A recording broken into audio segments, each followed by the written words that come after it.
안녕하세요, 반갑습니다. 기능학 의사 닥터진호입니다. 오늘은 리포소말 비타민C의 혈중 지속 시간과 여러분들이 반복적으로 질문하시는 그런 궁금증들이 있더라고요. 리포소말 C에 대해서. 그래서 그거에 대해서 좀 더 알아보도록 하겠습니다. 그러니까 리포소말이 형태가 이렇게 액상으로 되어 있으니까 기존에 우리가 알던 많이 먹던 알약이나 가루 비타민C랑은 좀 다르니까 궁금증들이 많으신 것 같아요. 일단은 뭐 이런 얘기 하시더라고요. 리포소말을 밤에 먹으면 수면 방해가 되냐. 그러니까 비타민C는요 많이 먹어도 수면 방해는 오지 않습니다. 그다음에 리포소말이 흡수율이 높으면 신장 결석의 위험성이 높지 않나요? 이렇게 돼 있는데 요거는 논문상으로는 찾아봐도 리포소말 C 가지고 신장 결석에 대한 연구를 한 논문이 없습니다. 보통 비타민C 가루약 이런 걸 먹으면 소변을 배출이 많이 되고, 그러니까 몸에 염증이 많은 사람들은 그런 소변에서 나오는 그런 비타민C랑 몸에 있는 그 염증과 뭐 칼슘들, 염증이 있으면 칼슘도 빠져나오잖아요. 그런 게 이제 상호작용해서 결석이 생기는 건데, 리포소말은 일단 항산화 수치를 많이 올리기 때문에 그런 염증도 좀 떨어뜨릴 수가 있고, 바로 소변으로 배출되는 게 아니고 몸으로 체내로 흡수되니까 이론상으로는 결석 위험이 훨씬 떨어지지 않을까 생각이 듭니다. 아직 제가 보진 못했습니다. 그 다음에 비타민C를 음식과 함께 섭취했을 때 위에서 작용하는 기능, 뭐 헬리코박터균 억제 효과라든지 뭐 나이트로소아민 억제 효과라든지 항암물질 효과를 볼 수 있나, 또 이런 것도 궁금해 하시는데,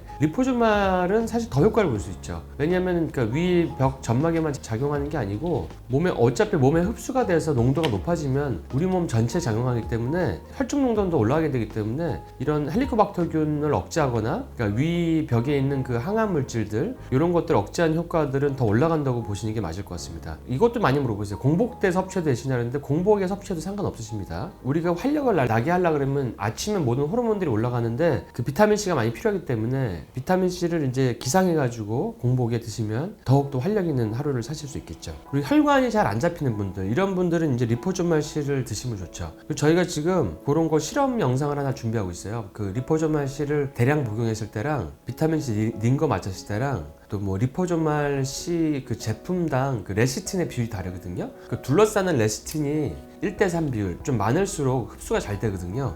근데 이제 제가 아이허브라든지 아마존이라든지 이렇게 직구를 살 수 있는 것들 보니까 레시틴 비율이 낮아가지고 그런 거를 직접 한번 실험을 해서 그 먹고 이제 시간이 지났을 때 얼마나 비타민C 농도가 올라가는지 잴 수 있잖아요. 그렇게 해서 해보려고 좀 제품들을 제가 선정하고 있습니다. 한번 기대해 주세요. 직구하다가 보면 소디움 아스코베이트라고 써있는 리포소말 비타민C를 이건 효과가 어떠냐고 물어보시는데, 소디움 아스코베이트라고 써있는 거는 이게 나트륨이 들어가 있는 거기 때문에 고용량 요법으로 하기에는 적합하지 않습니다. 그러니까 요거는 좀 확인하시고 사시는 게 좋을 것 같고요. 그 다음에 암 환자는 제가 다른 영상에서 알려드렸지만 아지트로마이신이랑 독시사이클린 이렇게 이제 그 비타민C가 암세포벽을 통과하는 거를 굉장히 그 효과를 올려주는 그런 그 항생제 요법을 같이 하는 분들이 계시는데, 이런 경우는 이제 식전에 한 30분에서 1시간 전쯤에 그 항생제를 먹고 리포소말 비타민C를 뭐 같이 드셔도 되고요. 그때쯤에 해서 드시면은 이제 효과를 볼 수가 있겠죠. 많이 드실수록 더 효과를 볼 수 있죠. 그거는 고용량 링거를 맞을 때도 마찬가지입니다. 암 재발 방지 목적으로 이제 경구용 비타민C를 써야 되냐, 아니면 주사를 맞아야 되냐, 뭐 리포소말을 해야 되냐, 이런 거 물어보시는데, 그러니까 경구용 비타민C도 좋긴 좋은데요. 항암 용량으로는 경구용으로는 올릴 수가 없습니다. 그러니까 리포소말은 올라가는데 알약이나 가루는 뭐 항암 하려면 한 400~500mg까지 올라가야 되는데 2에서 4 정도까지는 올라갈 수 있거든요. 비타민C 고용량 주사를 맞으시든지 리포소말을 같이 활용하시든지 이게 더 예방 목적으로는 더 좋으시죠. 그러니까 이런 연구도 있어요. 비타민C 용량이 좀 낮으면 한 3~4g 이 정도로 낮으면은 오히려 암을 키운다는 연구도 있었습니다. 그러니까 비타민C 많이 드시려면 많이 드시는 게 좋습니다. 뭐 유방암 환자분이 그 리포소말 그 제품 구입하는 기준에 대해서 물어보셨는데, 리포소말 비타민C의 구입 기준에 대해서 제가 그 영상에 녹화해 놓은 게 있습니다. 그러니까 그거를 참조하시면 되고, 오늘도 이제 제가 얘기를 해드리는데, 제일 간단한 거는 리포소말 C를 제가 많이 쓰다가 이게 우리나라 뭐 건강식품법이 좀 이상하잖아요. 그래서 외국에서 되는 건데 안 되는 게 너무 많잖아요. 알파리포산도 안 되고 뭐 NAC도 안 되고 뭐 리포소말도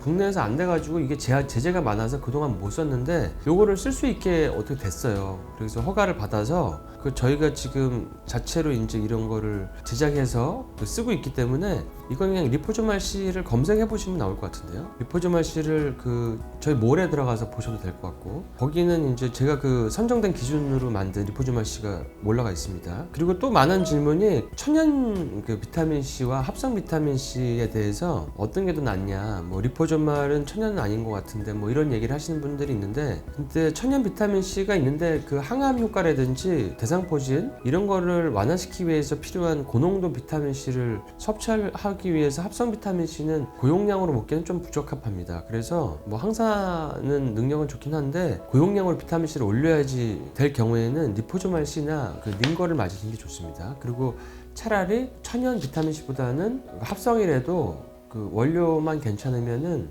그냥 가루로 된 거 그런 거 드시는 게 오히려 더 나을 수가 있습니다.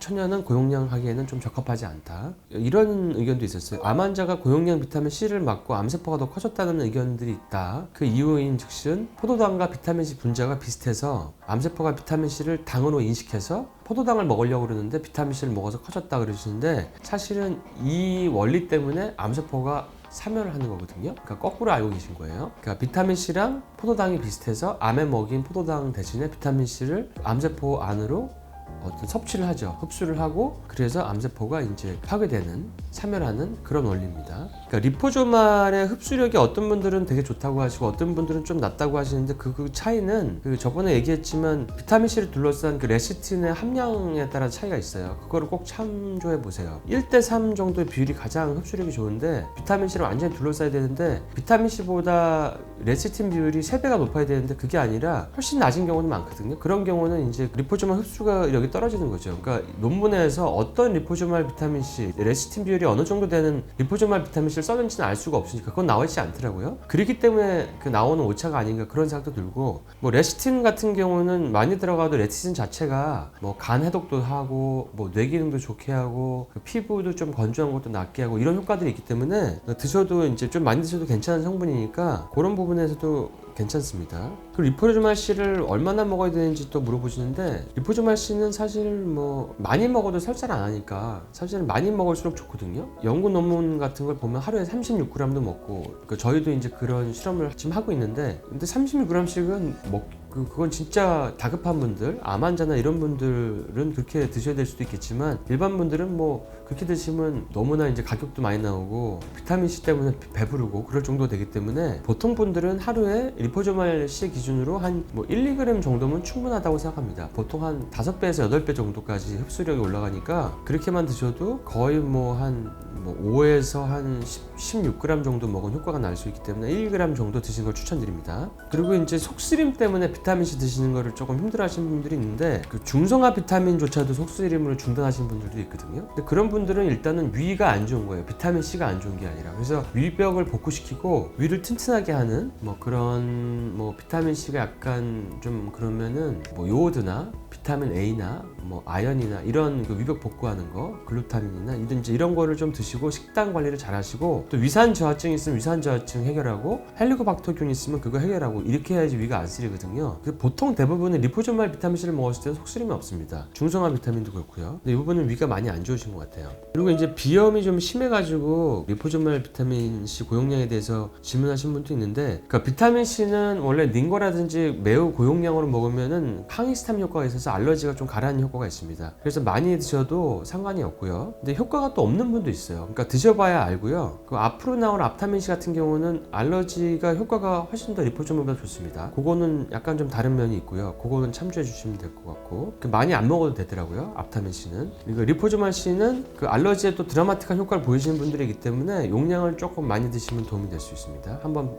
해보시고요. 그 다음에 이제 처음에 궁금했던 지속 농도에 대해서 보는데, 그러니까 여러 가지 논문마다 틀려요. 그게 레시틴 비율이라든지 쓰인 리포조말 C의 종류에 따라 틀린 것 같은데, 짧은 연구는 한 몸에서 최대 농도를 찍는 게, 보통 일반 비타민 C는 보통 복용 후 1시간 후고 한 2-3시간이면 떨어지기 시작하는데, 리포조말은 어떤 논문에서는 3시간의 최대치고 어떤 논문에서는 7.5시간의 최대치를 찍었습니다. 일반적으로 그러니까 비타민 C보다 지속 시간이 한 2배보다 약간 더 높은 걸로 제가 보이거든요. 그냥 평균을 내보면 한 10시간 정도는 체내에 머물러 있다고 보시면 됩니다. 하루에 리포즈말 C는 냉장 보관을 하잖아요. 아침에 먹고 저녁에 집에 와서 먹고 해도 뭐 들고 다니지 않아도 되는 뭐 그런 장점이 있을 수가 있겠죠. 그래서 그 지속 시간은 일반 비타민 C보다 훨씬 오래 간다. 그래서 한 10시간 정도로 보셔도 된다. 이렇게 설명을 드려서 어떤 분들은 하루에 한 번 드시고 어떤 분들은 2번 드시고 이렇게. 근데 2번 드시면 조금 더 오랫동안 유지하실 수 있겠죠. 오늘은 리포소말 비타민 C 혈중 농도 지속 시간과 그 다음에 그 여러 가지 다른 질문들, 자꾸 반복되는 질문들을 일일이 답변 드리기가 힘들어서 오늘은 이제 요거를 컨텐츠로 답변을 해드렸습니다. 여러분들에게 좀 도움이 되고 제품 선정이나 어떤 복용에 좀 도움이 되셨으면 합니다. 여러분 다들 건강 잘 챙기시고 다음 시간에 건강한 모습으로 다시 뵙도록 하겠습니다.